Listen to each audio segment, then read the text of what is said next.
Good morning प्यारे विद्यार्थियों, आप सभी को हमारे इस गायत्री के यूट्यूब चैनल पर स्वागत है। हमने पिछले अध्याय में बी पार्ट 3 के अंतर्गत निर्गुण काव्य पढ़ा। आज हम इसी परंपरा में सूफी काव्य पढ़े। ये ज्ञानाश्री शाखा के कवि और सूफी है। सबसे पहले हम इस सूफी शब्द को स्पष्ट करेंगे। अलग अलग विद्वानों के अलग अलग मत हैं और अलग अलग मत के आधार पर इस सूफी शब्द को स्पष्ट करने की कोशिश की है। सबसे पहले हमने लिया है सूफ या सफ, यानी इन शब्दों से ये सूफी शब्द निकला है।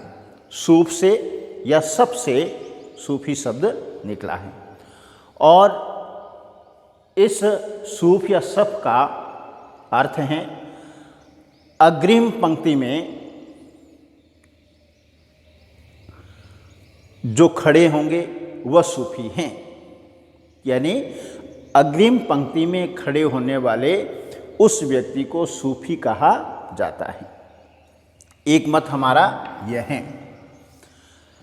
दूसरा मत है, उसमें ये कह रहे हैं कि मदीना की मस्जिद के समक्ष सूफा यानी चबूतरे पर बैठने वालों को सूफी कहा गया। यानी मदीना की मस्जिद के सामने जो चबूतरा है उसको सूफा कहा गया है और उस पर बैठने वाले व्यक्ति को सूफी कहा जाता है। तीसरा मत है, सूफी शब्द सोफिया का रूपांतरण है। किसका रूपांतरण है? सोफिया का। और जिसका अर्थ जो है ज्ञान, यानी सोफिया का अर्थ होता है ज्ञान। तो जो ज्ञान प्राप्त करना चाहे वह सूफी कहलाता है। फिर चौथा मत जो है वह है सूफी शब्द का संबंध सफा से है। किससे माना है? सफा से। और सफा का अर्थ होता है पवित्र और शुद्ध। अतः सूफी शब्द का अर्थ पवित्र और शुद्ध आचरण करने वाला व्यक्ति है। क्या है? पवित्र और शुद्ध आचरण करने वाला व्यक्ति सूफी कहलाता है। फिर अगला मत जो है उन्होंने कहा है कि सूफा अरब की एक जाति है या फिर सूफा भक्त विशेष का रूपांतरण है। अंतिम जो मत है उसमें ये कहा है सूफी शब्द एक ऊन से बना है। किससे बना है? सूफी शब्द सूफ कहते हैं ऊन को, उसी से ये कह रहे हैं कि सूफी शब्द बना है और जिसका अर्थ होगा मोटी ऊन का वस्त्र पहनने वाला व्यक्ति। तो देखिए, कुछ भी अर्थ रहा हो, वर्तमान में भी अपन देखते हैं तो जो सूफी संत हैं उनके पास काली ऊन की बनी हुई कमली होती हैं, तो उसी को अपन सूफी संत कहते हैं। अब ये तो हो गया हमारा सूफी शब्द से संबंधित अर्थ या सूफी शब्द की उत्पत्ति कैसे हुई हो। अब हमारा ये सूफी मत जो है भारत में कब प्रवेश हुआ, कहाँ से आया, कब भारत में इसका प्रवेश हुआ? तो भारत में सूफी मत का प्रचार है प्रसिद्ध सूफी अलहू जीवरी के आगमन काल से, सूफी संत का नाम क्या है? अलहू जीवरी। अलहू जीवरी के आगमन से, और इनका आगमन हुआ था 12वीं शताब्दी में। तो उसी समय से सूफी मत का भारत में प्रारंभ माना जाता है। इसके अनंतर विविध संप्रदाय हुए और विविध संप्रदायों ने भारत में सूफी मत का प्रचार किया। आईने अकबरी में सूफियों के 14 संप्रदायों का उल्लेख मिलता है, जिनमें कुछ संप्रदाय प्रसिद्ध माने जाते हैं, ख्याति प्राप्त माने जाते हैं, जैसे कादरी संप्रदाय, सुहरावर्दी संप्रदाय, नक्शबंदी संप्रदाय तथा चिश्ती संप्रदाय। हमारे इस राजस्थान में और भारत में चिश्तिया संप्रदाय प्रसिद्ध हैं, और इन सूफियों के 14 जो संप्रदाय हैं उनमें भी चिश्तिया संप्रदाय हैं वह ज़्यादा ख्याति प्राप्त हैं। अब देखिए, इसमें 7वीं पीढ़ी में, किसके? सूफियों की 7वीं पीढ़ी में हुए हैं मोइनुद्दीन,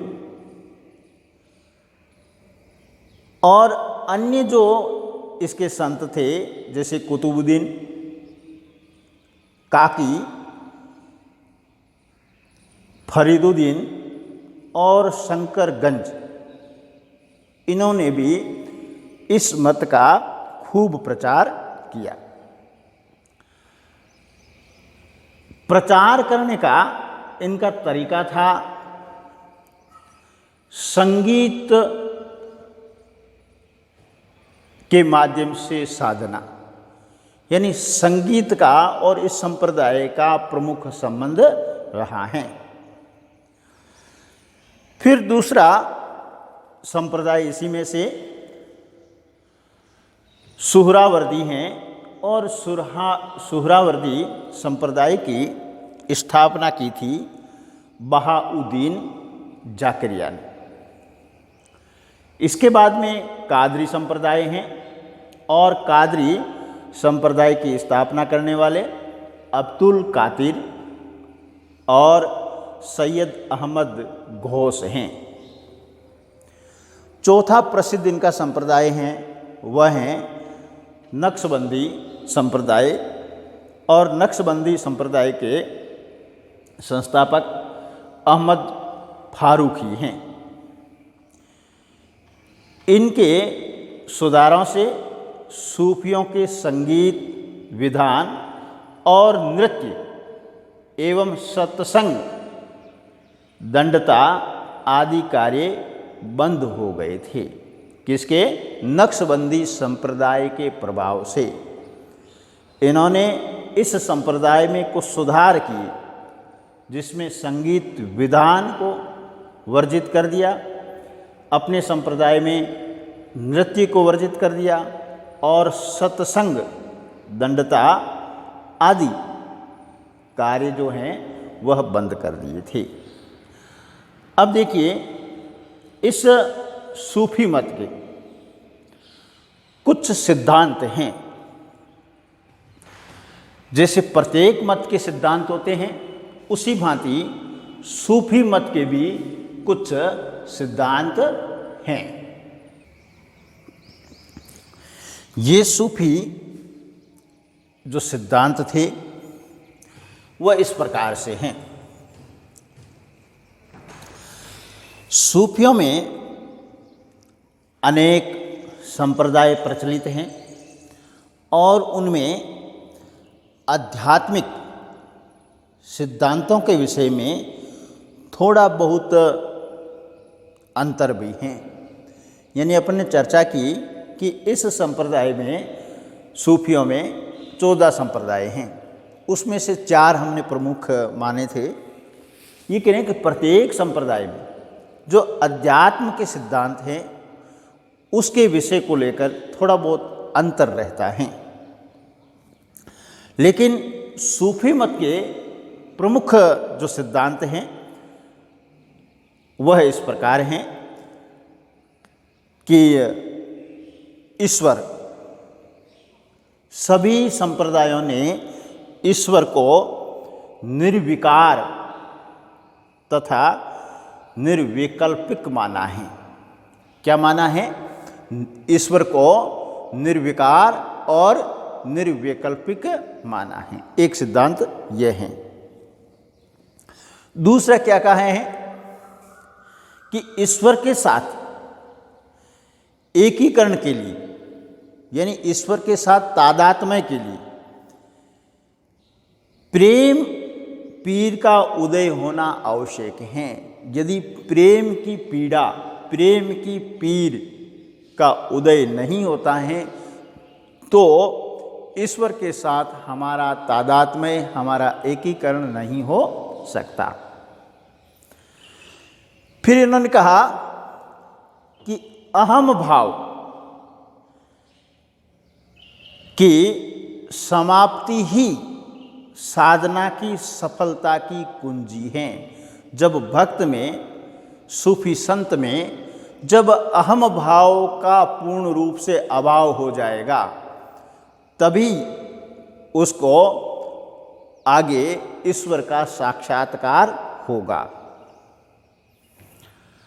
आत्मसमर्पण से ईश्वर का साक्षात्कार संभव है, यानी ईश्वर के प्रति पूर्ण रूप से समर्पित होना आवश्यक होता है। मनुष्य में जब इच्छाएं लुप्त हो जाती हैं तो वह ब्रह्म यानी अल्लाह में मिल जाता है। यही अनअलहक, जिसको अपन अहम ब्रह्मास्म कहते हैं, वही सूफियों के लिए क्या है? अनअलहक हैं। यही उनके लिए तसबुक का चरमोत्कर्ष तथा सूफी दर्शन की पराकाष्ठता है। ईश्वर के साथ तादात्म्य का एकमात्र, जिसको अपन उपकरण कह सकते हैं, साधन कह सकते हैं, वह है प्रेम। प्रेम के अभाव में हम ईश्वर की प्राप्ति नहीं कर सकते हैं। इसी क्रम को हम आगे बढ़ाते हुए अब सूफी काव्य की प्रमुख क्या विशेषताएं हैं, इसकी क्या प्रवृत्तियां रही हैं, उसका कुछ अध्ययन करेंगे। भक्ति काल की निर्गुण काव्य धारा के अंतर्गत आने वाले सूफी काव्य की कुछ ऐसी विशेषताएं हैं जिनका उल्लेख पृथक से यानी निर्गुण काव्य से करना आवश्यक है। सूफी काव्य धारा के विशिष्ट कवि जायसी हैं, किंतु अन्य कवि भी उपेक्षणीय नहीं हैं। पहली इस काव्य की विशेषता आती हैं प्रबंध का कल्पना। क्या है? प्रबंध कल्पना। अब प्रबंध कल्पना के अंतर्गत सूफियों ने लौकिक प्रेम कहानियों के माध्यम से, लौकिक प्रेम कहानियों के माध्यम से अलौकिक प्रेम की अभिव्यंजना की हैं। इनकी ये प्रेम कहानियाँ प्रबंध काव्य की कोटि में आती हैं। प्रबंध काव्योचित वस्तु एवं घटना वर्णन में जो प्रवाह और गति अपेक्षित हैं, प्राय इन काव्यों में उसका अभाव है। सूफियों ने प्रेम के पथ की कहानियों को शैतान की रुकावट बताया है। ये तो इनकी थी प्रबंध कल्पना। अब देखिए सूफियों की काव्य में भाव व्यंजना कैसी हैं।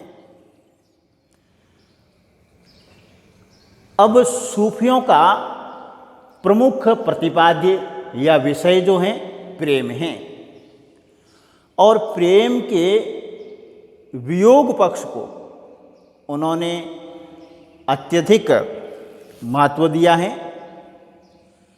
संयोग पक्ष का वर्णन कभी कभी अश्लीलता की कोटि का स्पर्श करने लगता है। तो इन्होंने अधिक वर्णन किसका किया है? प्रेम के वियोग श्रृंगार का। फिर देखिए इसमें आता है चरित्र चित्रण, कि इनके काव्य में इनके पात्रों का चरित्र कैसा है। प्रबंध काव्योचित जीवन के विभिन्न दृश्य इन काव्यों में नहीं हैं। नायक का स्वरूप भी प्रायः पूर्व निश्चित सा दृष्टिगोचर होता है। यानी नायक को कैसा स्वरूप लेना है वह पहले से ही निश्चित हैं। इन्होंने कहीं कहीं काल्पनिक पात्रों की भी सृष्टि कर ली है। जहाँ इनको आवश्यकता पड़ी वहाँ काल्पनिक पात्र भी इन्होंने दिखा दिए। कई ऐतिहासिक पात्र भी इन काव्यों में सूफियों के उद्देश्य के अनुसार कुछ भिन्न रंग पकड़ लेते हैं। कुछ ऐतिहासिक पात्र हैं, वह उन सूफियों का उद्देश्य कैसा था काव्य को प्रकट करने में, उनके अनुसार अलग रंग को पकड़ लेते हैं। फिर आता है हमारा लोक पक्ष। कहें चाहे हम कहें कि सूफी काव्य में हिंदू संस्कृति, कबीर आदि संतों के प्रेम में वैयक्तिकता अधिक हैं, जबकि इनके प्रेम में परिवेश में वैयक्तिकता के साथ साथ समष्टिगत तथा और भी बहुत कुछ हैं। यही कारण है कि इनके प्रेम काव्यों में लोक जीवन का भी चित्रण किया गया है। इन प्रेम काव्यों के रचयिताओं ने हिंदू घटनाओं की प्रेम कहानियाँ लेकर, या अपन ये कहें कि हिंदू घरानों की, हिंदू परिवारों की प्रेम कहानियों को लेकर उनके अनुरूप वर्णन किया है। तो हमारे यहाँ लोक संस्कृति आ गई, हमारा लोक पक्ष भी इसमें आ गया।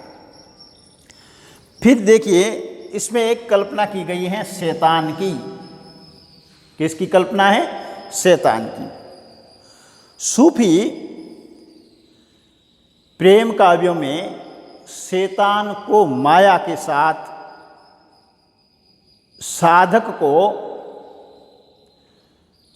प्रेम के साधना मार्ग से भ्रष्ट करने वाला माना गया है।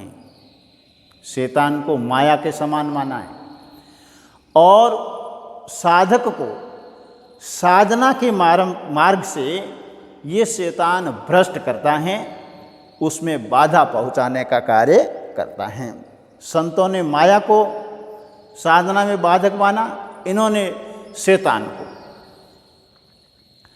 फिर एक साधक पीर कहते हैं सूफी संस्कृति में गुरु को। पीर गुरु की कृपा से शैतान के पंजे से मुक्त हो सकता है। यानी साधक जो हैं, शिष्य जो हैं, गुरु के या पीर के निर्देशों के अनुसार चल करके उस शैतान से अपना पीछा छुड़ा सकता है, मुक्त हो सकता है। फिर देखिए इस काव्य की एक यह विशेषता, मंडनात्मकता की विशेषता। अब देखिए निर्गुण काव्य जो कबीर आदि संतों का है, उनमें ये मंडनात्मक प्रवृत्ति नहीं है, उनमें खंडनात्मक हैं। अब मंडनात्मक प्रवृत्ति में क्या है? संतों को हिंदू मुस्लिम जातियों में धार्मिक एकता स्थापित करने में यथेष्ट सफलता नहीं मिली। क्यों? क्योंकि संतों ने हर एक चीज का खंडन किया, विरोध किया, इसलिए उनको इतनी सफलता नहीं मिली। कारण उनके स्वर में खंडनात्मकता की चुभने वाली कर्कशता थी। किंतु सूफियों ने इस खंडनात्मक पक्ष को छोड़कर लोक हितकारी और मंडनात्मक पक्ष को ग्रहण किया था। इसीलिए हिंदू मुस्लिम दोनों जातियों में या दोनों जातियों के एकता के उद्देश्य में इन्हें अपेक्षाकृत अधिक सफलता मिली। अब देखिए ये तो इनकी प्रवृत्ति थी मंडनात्मक प्रवृत्ति, जिसमें सूफी संत जो हैं वह निर्गुण संतों से ज़्यादा सफल रहे। फिर इसमें आता है नारी चित्रण, कि सूफियों ने नारी का चित्रण किस प्रकार से किया है। सूफी काव्यों में प्रेम का प्रमुख स्थान नारी पात्र को ठहराया गया है। वह परमात्मा का प्रतीक है। नारी को किसका प्रतीक माना है? परमात्मा का, ईश्वर का प्रतीक। नारी एक वह नूर है जिसके बिना विश्व सूना है। प्राय इन काव्यों में स्वकीय का चित्रण है। नारी स्वरूप दो होता है, स्वकीय और परकीय। हाँ, कहीं कहीं पर परकीय का भी चित्रण इनमें मिल जाता है, लेकिन बहुतायत से इन्होंने स्वकीय नारी का चित्रण किया है। फिर इसमें अगला जो प्रवृत्ति या विशेषता आती है रस, कि इन्होंने अपने काव्य में कौन से रस की प्रधानता रखी है। इन प्रेम आख्यानों में प्रधानतः श्रृंगार रस की व्यंजना हुई है।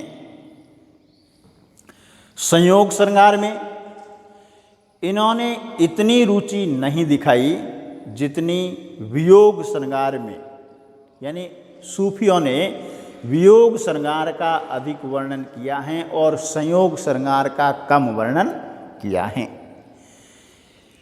इनके श्रृंगार वर्णन में काम शास्त्र का भी प्रभाव है। श्रृंगार के अतिरिक्त वीर की भी अभिव्यक्ति हुई है, वीर रस भी है इसमें।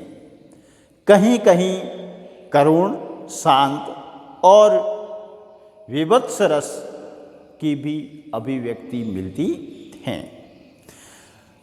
फिर आता है इसमें कि इस काव्य का मुख्य दर्शन क्या हैं, दार्शनिक पक्ष कैसा है। सूफियों का दर्शन मुख्य रूप से शंकर के अद्वैतवाद तथा विशिष्ट अद्वैतवाद और इस्लाम के एकेश्वरवाद तथा नव अफलातूनी मतवाद के साथ साथ स्वतंत्रवाद का प्रभाव है। इस प्रकार भारतीय तथा अभारतीय जीवन दर्शनों का समन्वित रूप ही सूफीज्म है। यानी भारतीय दर्शन और अभारतीय जीवन दर्शन दोनों का समन्वित रूप ही क्या है, सूफीज्म है। ये इनका दर्शन था।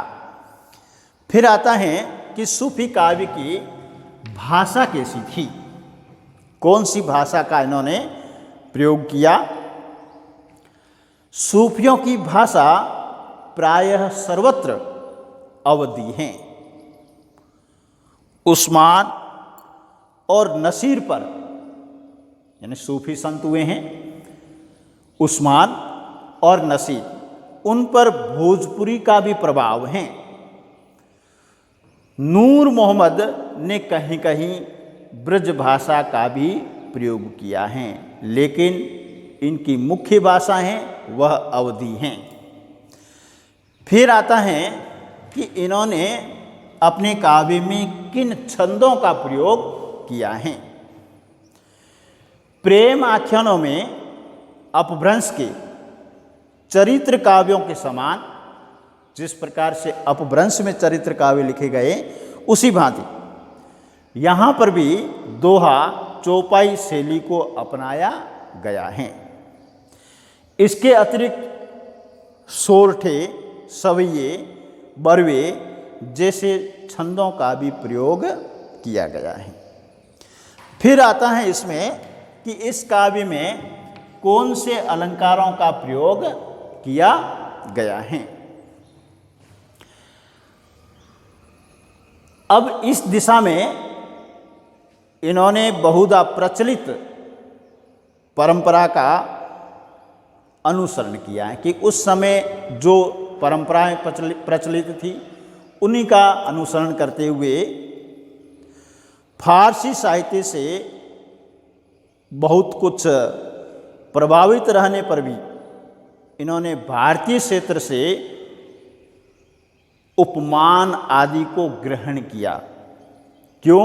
क्योंकि इन्होंने जो काव्य लिखे हैं उनकी कहानियाँ जो हैं वो भारतीय घरानों की हैं, भारतीय परिवारों की हैं। इसलिए उन्होंने जितने भी काव्य में उपमान लिए हैं वह भारतीय क्षेत्र से ग्रहण किए और उपमा, रूपक, उत्प्रेक्षा अलंकारों का प्रयोग इन्होंने बहुतायत से किया है।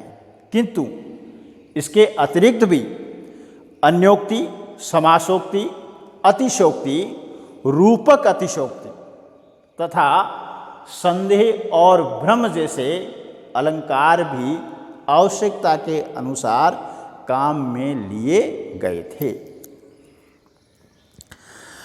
अब हमने सूफी काव्य के अंतर्गत सूफी शब्द की उत्पत्ति, उसके सिद्धांत, उसकी प्रवृत्तियां हमने पढ़ी हैं। अब संक्षेप में कह सकते हैं कि सूफी काव्य भक्ति काल का ऐसा काव्य है जिसमें प्रेम को महत्व देकर उसके उदात्त एवं अलौकिक रूप को उद्घाटित करते हुए सांस्कृतिक वैभव को भी अभिव्यक्ति प्रदान की हैं। प्यारे विद्यार्थियों, आज हम इस टॉपिक को यहीं ख़त्म करते हैं। कल हम इसके आगे का टॉपिक लेंगे। आपको हमारा यह YouTube चैनल कैसा लगता है, आप इस चैनल को सब्सक्राइब कीजिए, लाइक कीजिए और कमेंट कीजिए। धन्यवाद।